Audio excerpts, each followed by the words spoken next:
Oi, gente, tudo bem?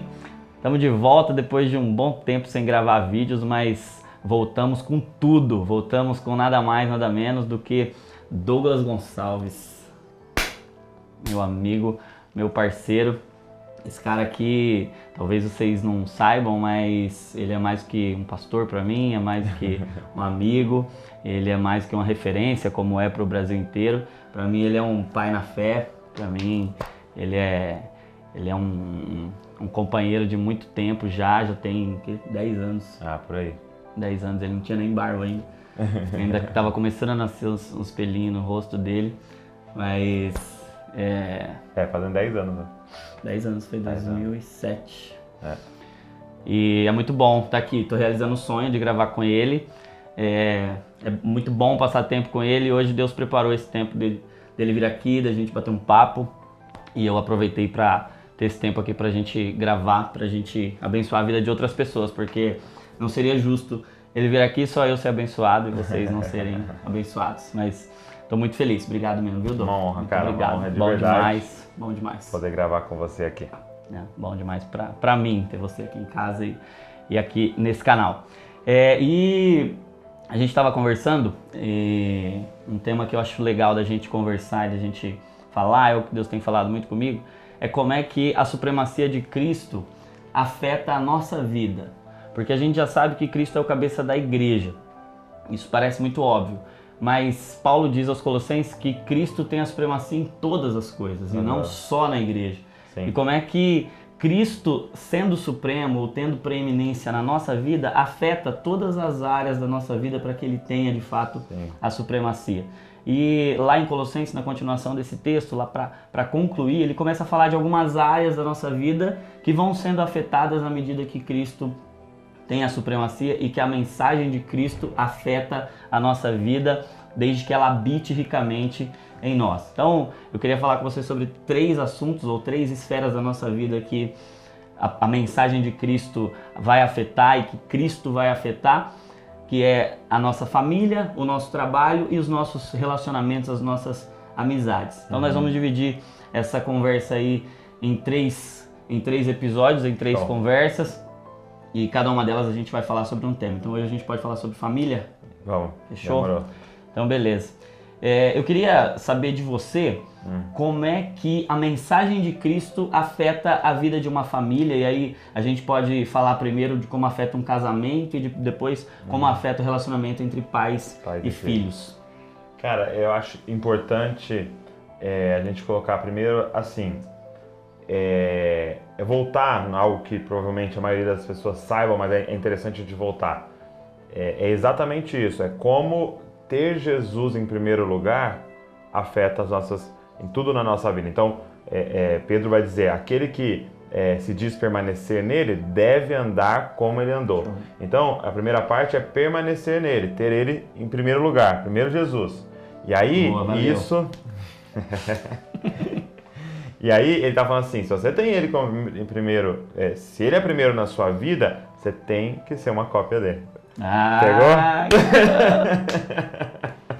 Então assim, ele tá dizendo, cara, uma coisa é teórica, mas sem prática, o Tiago vai colocar de outra forma. Se você diz que você tem fé e não tem obras, você não tem fé. Exatamente. Então, o seguinte, esses 3 vídeos, eu acho que vão ser muito como diagnóstico.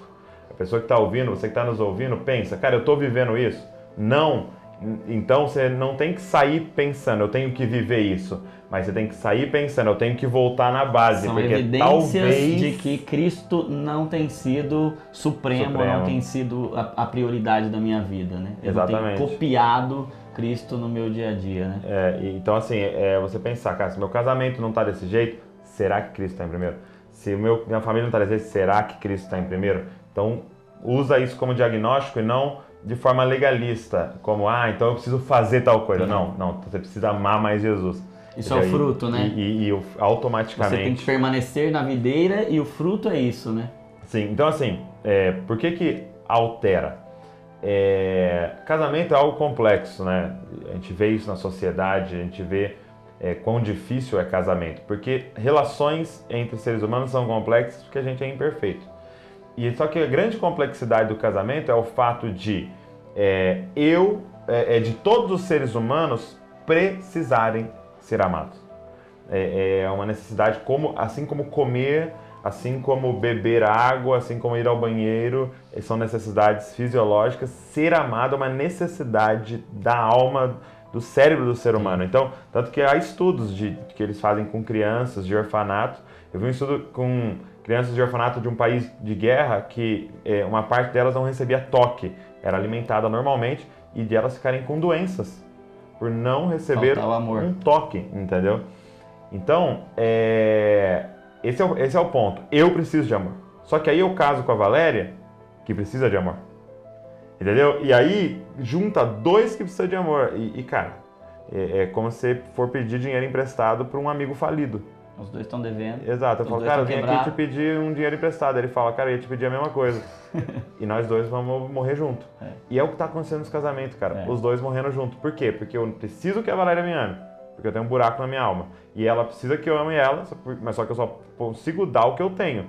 E eu não tenho, porque eu preciso que ela me ame. E ela também não tem, porque ela precisa que eu ame ela. E aí a gente tem filho e a gente precisa que os filhos amem nós. E entra nesse ciclo destrutivo. E a gente começa a cobrar das pessoas o que elas não têm em si mesmos para oferecer. Para oferecer. E aí você fala, cara, e como resolver? Porque esse amor que Paulo vai falar em Efésios 5, em Colossenses, marido, ame a sua esposa como Cristo amou a igreja, não dá para dar. Paulo, desculpa, mas não dá para dar porque eu preciso desse amor. Como é que eu vou dar algo que eu nem tenho? E aí que entra o Evangelho. Porque o que é o Evangelho? É eu compreender o quão amado eu sou por Deus. Então esse buraco na minha vida não é preenchido pela Valéria, é preenchido por Deus. E eu sou tão amado que transborda na Valéria. Então, na verdade, esse amor que eu dou para ela nem é meu, é algo que vem em mim, em Cristo Jesus, e transborda para ela. Entendeu? Por isso que ele fala, marido, ame sua esposa como Cristo te ama. Exatamente. Entendeu? Então ele te ama tanto que transborda nela. E ela, mesma coisa, ela tem que se preencher em Cristo. Ela não precisa de mim para viver. E aí ela tá tão cheia que vaza em mim. Entendeu? E aí ela me ama. E aí essa é a relação, cara. Entendeu? De duas pessoas satisfeitas. Ninguém cobrando ninguém, mas os dois devendo um pro outro. Entendeu? É tipo assim, cara, eu vim aqui te dar um dinheiro. E seu amigo fala, eu também. Cara, essa é a relação. E é legal que é exatamente o que Paulo fala, né? A ninguém devais coisa alguma a não ser o amor. Porque a gente deve, de fato, o amor. O problema é que a gente não tem de onde tirar, exceto em Cristo. E se a gente busca em Cristo, a gente tem a oferecer para os nossos familiares, né? Eu vi um pastor deu um exemplo bem legal. Ele falou assim, que ele estava fazendo uma reforma na igreja. E aí ele pegou, ele falou que ele é muito ruim com ferramentas e tal, né? E aí tinha lá uma serra elétrica no chão, assim, ele falou, que legal, uma serra elétrica, né? E tinha um fio ligando ela na tomada e tal. Aí ele pegou na mão assim, né? E ligou ela e começou a brincar assim, né?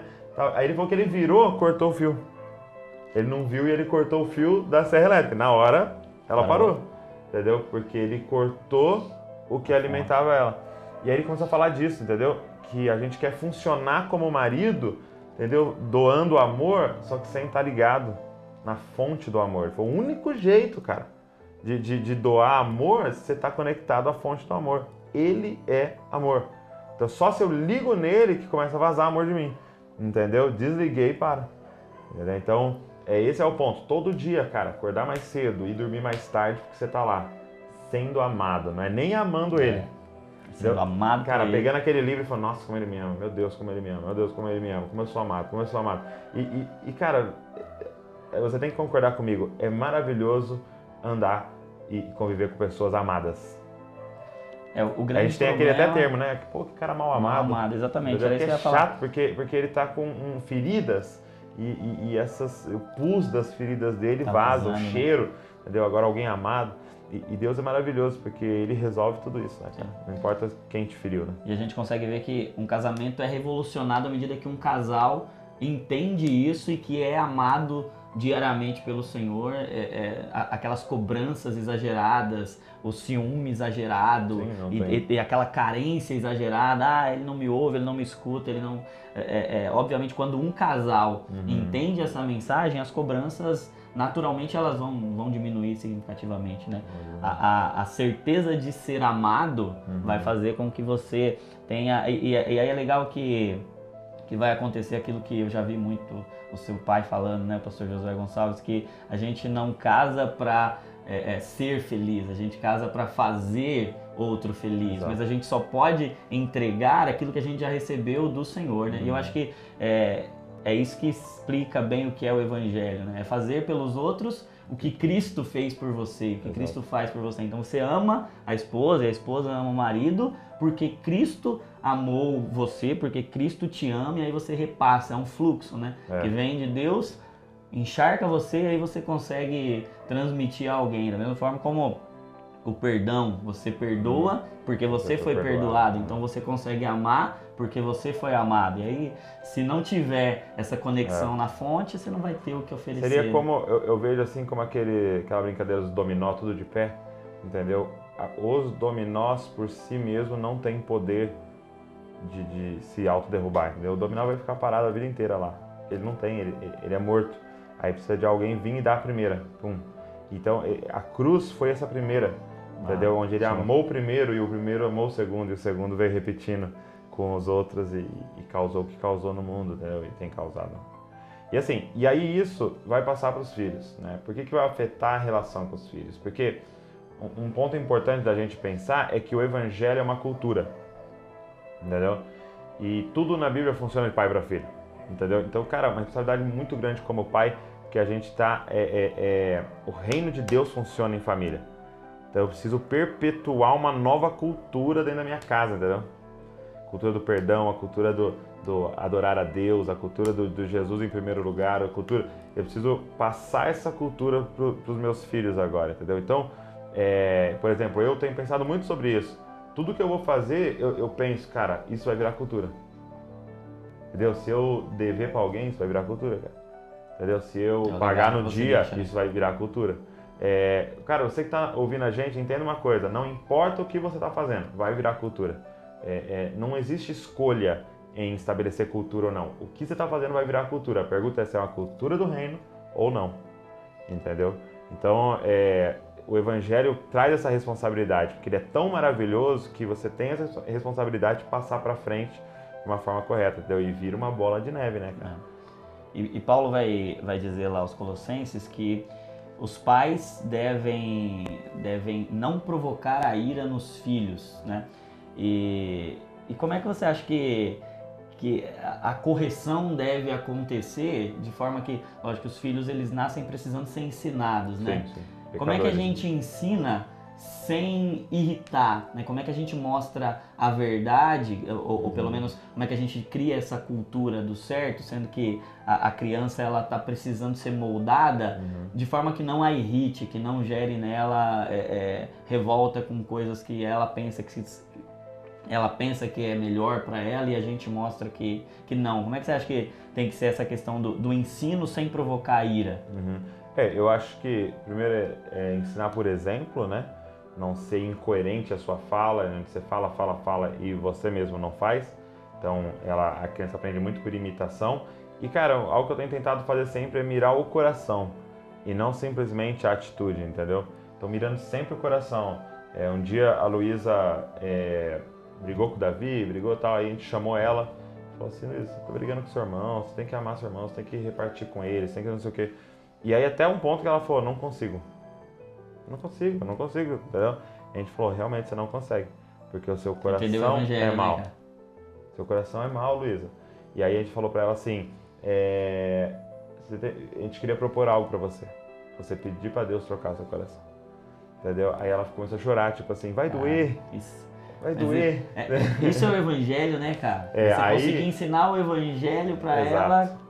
Entendeu? Aí ela falou assim, vai doer. A gente falou, não, você não vai nem perceber, ele vai trocar seu coração. Você quer pedir?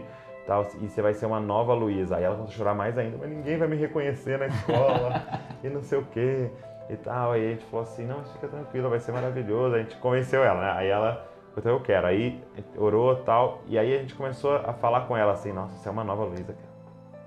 Meu Deus. Aí ela fazia alguma coisa e a gente falava, isso é coisa da velha Luísa, cara. É a nova, não faz mais isso.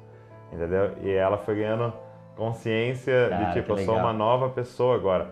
Então isso é o evangelho, então é mirar o coração. Porque se a gente ficar brigando assim, não vai palavrão, não sei o que, tal, mas e a raiz que está causando aquele palavrão? A gente trata só o sintoma e não trata a doença, né? Então eu acho que a criança é isso, é mirar o porquê, o coração. Eu acho que faz muito sentido, porque eu acho que a gente fica irado e os pais provocam ira nos filhos quando eles corrigem sem mostrar que aquilo é um remédio para o coração. Exato. Sem atingir o coração, né? Então, é simplesmente, não faz isso, não faz aquilo, eu vou te bater, eu vou fazer isso, eu vou fazer aquilo outro. E eles mas não estão entendendo, não estão entendendo que aquilo é por amor. Então, toda vez que um pai corrige um filho sem demonstrar amor, ou que há uma correção sem amor, ou ainda que seja uma instrução, sem que aquilo esteja encharcado de amor, há um espaço para a ira nascer no coração de um filho, né?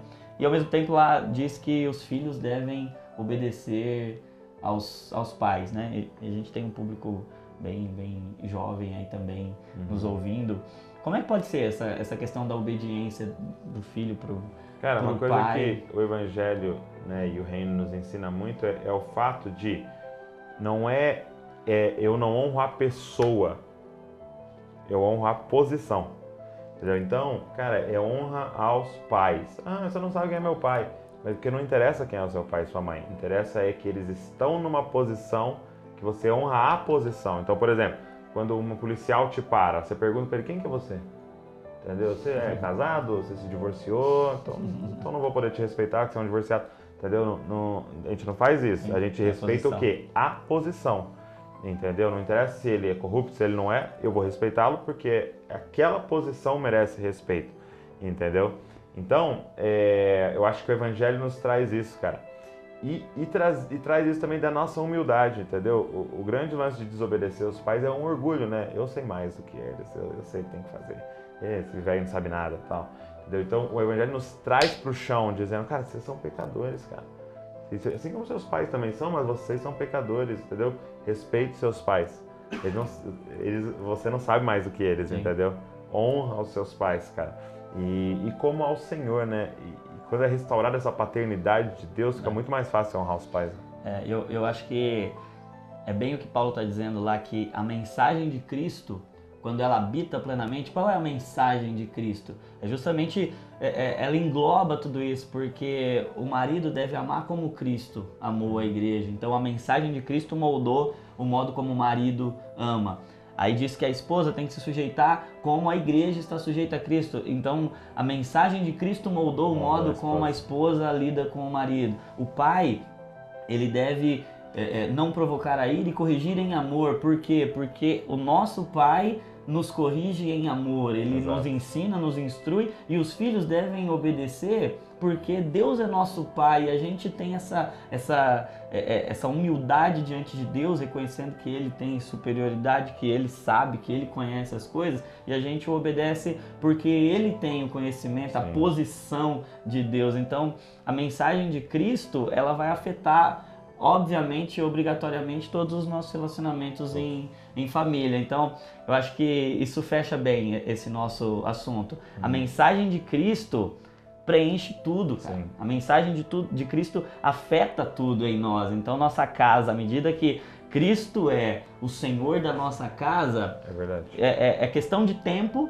para que todas as nossas relações comecem a ser afetadas. Então, fica aí o segredo para você que está nos assistindo, quer abençoar a sua família, coloque Cristo em primeiro lugar, deixe Cristo ter a supremacia na sua casa, na sua família, e obviamente você vai se tornar uma cópia de Jesus, não é? Então fica aí para os próximos vídeos, volta na semana que vem para esse canal aqui, e se você está gostando, se você gostou desse primeiro vídeo, não esquece de se inscrever no canal, curtir, compartilha aí com a sua galera. E semana que vem vai ter mais Douglas Gonçalves por aqui. Obrigado. Deus abençoe. Semana que vem eu volto. Valeu. É isso aí.